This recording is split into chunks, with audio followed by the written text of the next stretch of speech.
कल्पना कीजिए आप एक खास धर्म के रीति रिवाज से शादी करते हैं, सालों तक उसी तरह अपनी जिंदगी जीते हैं, लेकिन जब आप उसी धर्म के कानून के तहत मदद मांगने अदालत जाते हैं तो जज साहब कहते हैं सॉरी, आप यहाँ नहीं आ सकते क्योंकि आपके जन्म का सर्टिफिकेट कुछ और कहता है। ये एक ऐसी सिचुएशन है जहां कानून और किसी की अपनी आस्था आमने सामने आ जाती है। बिल्कुल।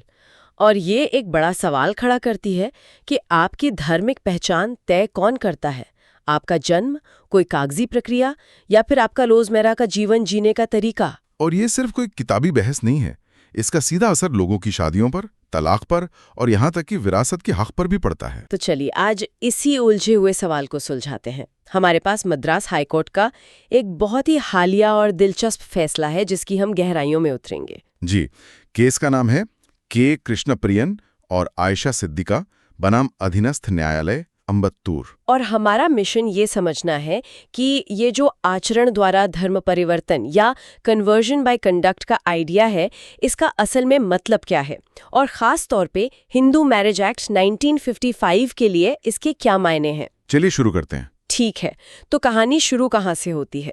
एक कपल है के कृष्णप्रियन और आयशा सिद्दीका जी। और वो आपसी सहमति से तलाक के लिए अदालत पहुंचते हैं।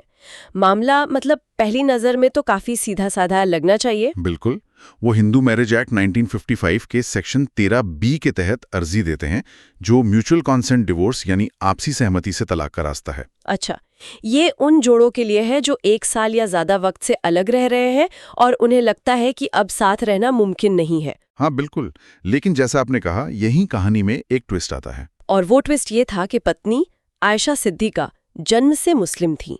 ये कोई छिपी हुई बात नहीं थी और यहीं से सारी कानूनी दिक्कतें शुरू हो गई। एकदम सही। और सिर्फ इसी एक फैक्ट के आधार पर अम्बत्तूर की निचली अदालत यानी ट्रायल कोर्ट ने उनकी अर्जी खारिज कर दी। मतलब केस के अंदर क्या सही है क्या गलत है उस पर बात ही नहीं हुई, सीधा दरवाजे से ही लौटा दिया। हाँ बिल्कुल, निचली अदालत का तर्क बहुत मैकेनिकल था। उन्होंने कानून की किताब खोली और कहा हिंदू मैरिज एक्ट का सेक्शन 2 साफ साफ कहता है कि ये सिर्फ हिंदुओं, बौद्धों, जैनियों या सिखों पर लागू होता है। सही कहा, इसमें मुसलमान शामिल नहीं है। चूंकि पत्नी जन्म से मुस्लिम है तो अदालत के हिसाब से ये कपल इस कानून के तहत अर्जी दे ही नहीं सकता। बस, केस क्लोज्ड। ये तो बड़ी अजीब बात है। मतलब एक कपल ने जिस कानून के हिसाब से शादी की, अपनी जिंदगी जी, अब उसी कानून में उन्हें आउटसाइडर बता दिया गया है। उनके लिए तो ये एक तरह से कानूनी डेड एंड हो गया। बिल्कुल। वो एक ऐसे दरवाजे पर दस्तक दे रहे थे जिसके बारे में अदालत कह रही थी कि ये उनके लिए बना ही नहीं है। जाहिर है उन्होंने इस फैसले को चुनौती देने का फैसला किया और मामला मद्रास हाईकोर्ट पहुंचा। और यहीं से ये केस असल में दिलचस्प होना शुरू होता है, क्योंकि हाईकोर्ट ने इस मुद्दे को सिर्फ कानून की किताबों के अक्षरों से नहीं बल्कि एक अलग ही नजरिए से देखा। यहाँ दिलचस्प बात यह है कि जस्टिस PB बालाजी ने निचली अदालत की तरह सिर्फ ये नहीं देखा कि कागज पर क्या लिखा है। उन्होंने क्या देखा? उन्होंने इस बात पर फोकस किया कि उस कपल ने असल में अपनी जिंदगी जी कैसे। उन्होंने सिर्फ दस्तावेज नहीं देखे बल्कि उनके इरादों और उनके कामों को समझने की कोशिश की। तो उन्होंने एक तरह से लेटर ऑफ द लॉ की जगह स्पिरिट ऑफ द लॉ को देखा। आप ऐसा कह सकती हैं। और ऐसा करने के लिए उन्होंने सुप्रीम कोर्ट के एक बहुत पुराने और लैंडमार्क केस का सहारा लिया। कौन सा केस? पेरूमल नादर केस। ये केस इस तरह के मामलों में एक गाइड की तरह काम करता है। अच्छा, तो इस पेरूमल नादर केस में सुप्रीम कोर्ट ने ऐसा क्या कहा था जो आज भी इतना जरूरी है? सुप्रीम कोर्ट ने एक बहुत ही गहरी और साफ बात कही थी। उन्होंने कहा कि हिंदू धर्म में कन्वर्ट होने के लिए किसी तयशुदा पूजा पाठ, शुद्धिकरण या किसी खास रस्म की कोई जरूरत नहीं है। ये अपने आप में एक बहुत बड़ी बात है। जी। सोचिए, देश की सबसे बड़ी अदालत कह रही है कि हिंदू धर्म की प्रकृति ही इतनी लचीली है कि वो किसी को अपनाने के लिए कागज या रस्मों का मोहताज नहीं है। बिल्कुल यही सुप्रीम कोर्ट ने कहा कि जो चीज सबसे ज्यादा मायने रखती है वो दो हैं। पहली, धर्म बदलने का सच्चा इरादा या बोनाफाइड इंटेंशन, और दूसरी उस इरादे को दिखाने वाला साफ सुथरा आचरण या अनइक्विवोकल कंडक्ट। मतलब आपका इरादा पक्का होना चाहिए और आपके कामकाज से वो इरादा झलकना भी चाहिए। यानी fake it till you make it वाला हिसाब नहीं चलेगा। आपको सच में उस रास्ते पर चलना होगा। सिर्फ ये कह देना कि मैं हिंदू हूं काफी नहीं है। एकदम सही। आपके action speak louder than words. Supreme court ने यह भी साफ किया था, किसी दूसरे धर्म में पैदा हुए इंसान का सिर्फ हिंदू फिलॉसफी में इंटरेस्ट होना उसे हिंदू नहीं बना देता। लेकिन अगर उसका इरादा सच्चा है और उसका बर्ताव ये दिखाता है कि उसने हिंदू धर्म को अपना लिया है, तो कानून उसे मान्यता देगा। और इस केस में हाईकोर्ट को इसी आचरण के बहुत मजबूत सबूत मिले। तो फिर हाईकोर्ट ने ऐसा क्या देखा जो निचली अदालत को नहीं दिखा? आखिर सबूत तो वही थे। वो कौन सी बातें थीं जिन्होंने जज का मन बदल दिया? कई चीजें थीं और वो एक एक करके एक पूरी तस्वीर बनाती हैं।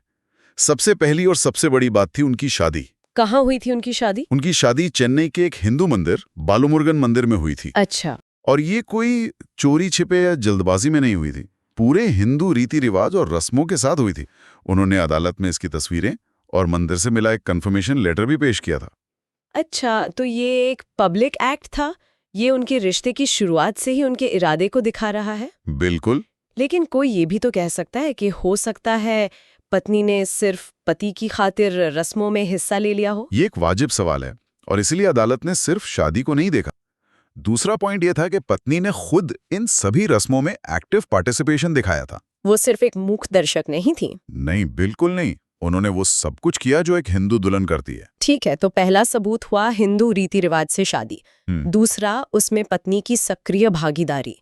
और क्या? तीसरा पॉइंट शायद सबसे ज्यादा मजबूत है। जब उन्हें कानूनी मदद की जरूरत पड़ी, जब उन्हें तलाक चाहिए था, तो उन्होंने कौन सा कानून चुना? उन्होंने जानबूझकर हिंदू मैरिज एक्ट को चुना। हाँ, ये एक बहुत बड़ा संकेत है। अगर वो खुद को हिंदू नहीं मानती, तो उनके पास स्पेशल मैरिज एक्ट जैसे दूसरे कानूनों का भी रास्ता था। वाह, ये तो बहुत दिलचस्प है।